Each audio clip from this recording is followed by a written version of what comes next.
Hey everyone, welcome back to the channel. Today I'll show you exactly how to put 2FA, also known as two-factor authentication, on your Hotmail or Outlook account.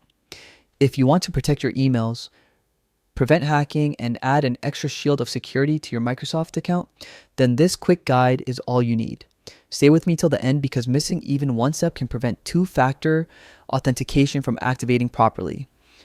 Let's get started. First, open your browser and head over to the Microsoft Outlook login page. Sign into your Hotmail or Outlook account as you normally would. Once you're successfully logged in, you should land on your Outlook homepage. Now look at the top right corner of the screen and click on My Profile. This will take you into your Microsoft Profile dashboard, basically the control center for your entire account. From here, find and select the option labeled Security. This section is where Microsoft stores all your privacy and protection settings, including password info, sign-in history, and verification features. Inside the security page, scroll until you find two-step verification. This is the key setting we need. Go ahead and click it. Once you're inside the 2FA setup area, Microsoft will guide you through a few quick steps. You'll be asked to verify your identity first.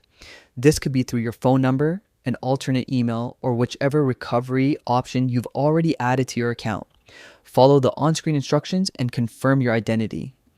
After verification, choose how you want to receive your two-factor authentication codes. Most people select text message, but you can also use an authenticator app for even more security. Once you choose your method, confirm activation. And that's it. Two-factor authentication is now turned on for your Hotmail account. And there you go. Your Hotmail Outlook account is now protected with a strong extra layer of security.